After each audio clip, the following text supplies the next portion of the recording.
नमस्कार दर्शकों, जय श्री कृष्ण। दर्शकों, साधना के ऊपर हम पहले भी एक दो बार चर्चा कर चुके हैं। आज हम कुछ ऐसे बिंदुओं पर चर्चा करेंगे कि प्रकृति हम पर खुश होती है या नाराज है।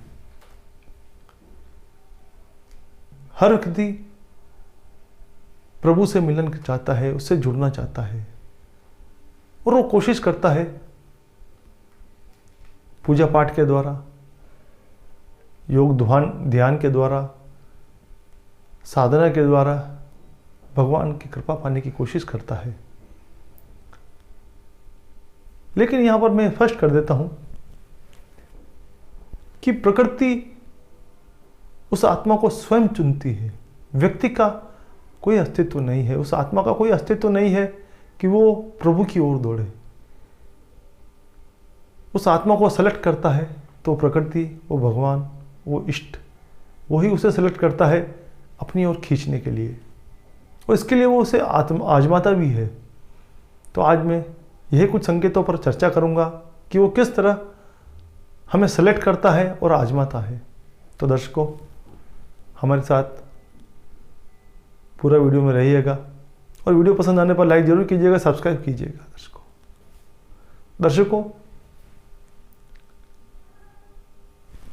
हम प्रभु से जुड़ना चाहते हैं। पूजा पाठ, मंत्रोपचार, आह्वान, ध्यान सभी कुछ करते हैं, लेकिन फिर भी सफलता प्राप्त नहीं होती है। कई बार हम निराश हो जाते हैं और सोच लेते हैं कि व्यर्थ है सब करना, कोई भगवान नहीं, कोई अस्तित्व नहीं। वो ये समझता है कि ये सब फालतू की बातें हैं, समय बर्बाद करना है। लेकिन जो सेलेक्टेड आत्माएं होती हैं, जिन पर प्रभु की कृपा होती है, वो देख लेते हैं कि यही है वो जीव, वही आत्मा जो सच्ची है, दिल से साफ है। और जब आप शुद्ध होने लग जाते हैं, उस मलिनता को दूर करने लग जाते हैं, तो धीरे धीरे प्रभु आपको आजमाना शुरू कर देता है। यहीं आपकी परीक्षा शुरू होती है। कुम्हार मिट्टी के ढेर को उठाता है, उसे पैरों से दबाता है, कुचलता है, लकड़ी से पीटता है और तैयार करता है उस चाक पर चढ़ने के लिए जो एक आकार देगा। उससे पहले उसे कुचला जाता है, पीटा जाता है। यही प्रभु करते हैं, उस जीव को आजमाते हैं, बार बार देखते हैं कि ये लायक है कि या नहीं, उस बर्तन को, उस पात्र को, उस कलश को बनने लायक है या नहीं। बिना आजमाए कोई परीक्षा में पास नहीं हो सकता। तो इसके लिए सर्वप्रथम देखता है, वो कष्ट देता है और देखता है कि इसमें कितना विश्वास है, कितनी गंभीरता है, कितनी सहजता है, ये इस यात्रा पर चलने लायक है या नहीं। और जब आपका विश्वास उस परीक्षा में सफल हो जाता है, आप कितना ही चोट खाओ, वो प्रभु पहले देता है आपको, सुख सुविधा देता है और फिर एक झटके से खींचता है।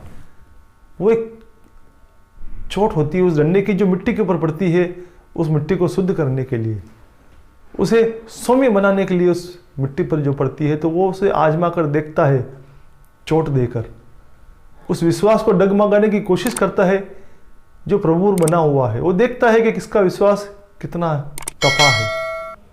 और जब हम उस विश्वास पर खरे उतरते हैं, उस चोट से घबराते नहीं, वो जो संबंध हमने प्रभु से बनाए हैं उसे तोड़ने की कोशिश नहीं करते हैं, तब वो उस चाक पर हमें चढ़ाता है।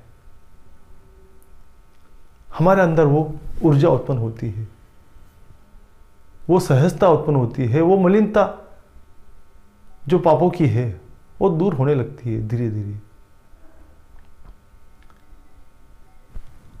अंदर से एक शक्ति उत्पन्न होने लग जाती है, वाइब्रेशन उत्पन्न होने लग जाता है उस विश्वास का। और जब वो हमें धीरे धीरे उस चाक पर घुमाता है, वो सुख विभव देता है। वो देखता है कि ये भटकता है या नहीं भटकता है, सहज ही प्राप्त होने लग जाता है, जो सोचा वो मिलने लग जाता है। ये है उस चाक पर घूमना,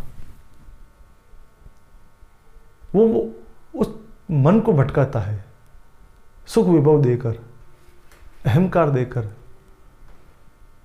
कुटुंब देकर, सब कुछ देता है कि देखता है कि ये कितना इस माया में सिमट के रह जाता है।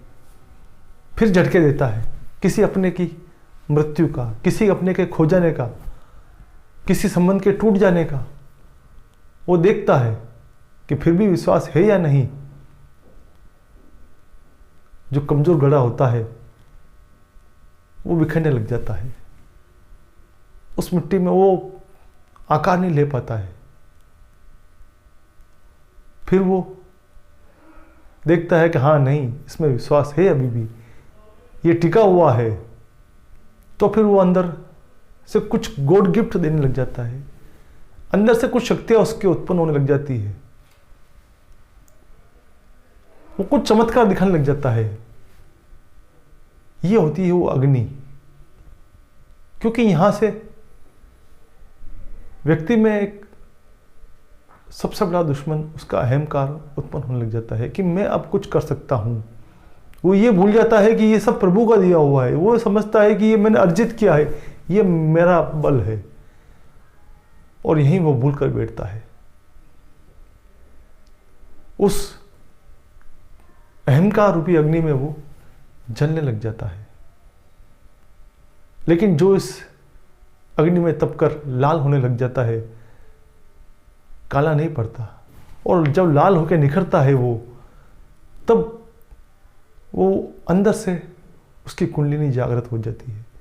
वो उस प्रभु मिलन की ओर बढ़ने लग जाता है। वहाँ वो अपने आप से खुश होना सीख जाता है। वो उसे बाहर की माया की चाह बिल्कुल नहीं रहती। वो बाहर किसी वस्तु की चाह नहीं रखता है, वो अपनी मौज में रहता है, उस वैरागी की तरह, उस फकीर की तरह जो सब कुछ देकर अपनी मौज में चला गया, अपना सर्वस्व लुटाकर अपनी मौज में चला गया। वही प्रभु मिलन है, वही सच्चा सुख है, वही ध्यान है।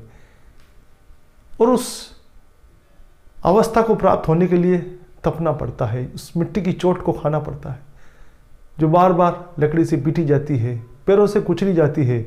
उन सब परीक्षाओं से पास होकर आगे बढ़ना होता है। फिर जो मौज मिलती है वो प्रभु प्राप्ति का संकेत है। वो अपने अंदर उस प्रकृति को पा लेता है जो उसमें समाई हुई है। सारा ब्रह्मांड उसी जीव की, उसी आत्मा में समाया हुआ है। वो आत्म साक्षात्कार की ओर निकल पड़ता है। यही सच्ची प्रभु प्राप्ति है। बाकी सब आडंबर है। ये दिखावा, तिलक छापे करना, लंबी चोटी रख ली और अंदर से मेल भरा हुआ है, अहंकार है, झूठ है, प्रपंच है, धोखा है, तो सब व्यर्थ है। शिखा रखना अच्छी बात है, ध्यान केंद्रित करता है। तिलक रखना अच्छी बात है, ध्यान केंद्रित करता है। ये सारे साधन किसके लिए हैं? दिखावे के लिए नहीं, अपने आप को साधने के लिए हैं। हमारे जो रीति रिवाज, हमारे जो वेदों में दिया हुआ है शिखा के बारे में, तिलक के बारे में, जनेऊ के, यज्ञोपवीत के बारे में, ये सभी कुछ सिद्ध की हुई चीज़ है। अपने आप को ध्यान में साधने की चीज़ है। इसका सही इस्तेमाल होना चाहिए, लोगों को दिखावे के लिए नहीं होना चाहिए। तभी आप अपने आप को साध पाओगे। तो दर्शकों, एक छोटी सी राय, अपनी अंतरात्मा की बात मैंने आपके सम्मुख उपस्थित की। अगर आपको पसंद आए तो लाइक ज़रूर कीजिएगा, सब्सक्राइब कीजिएगा।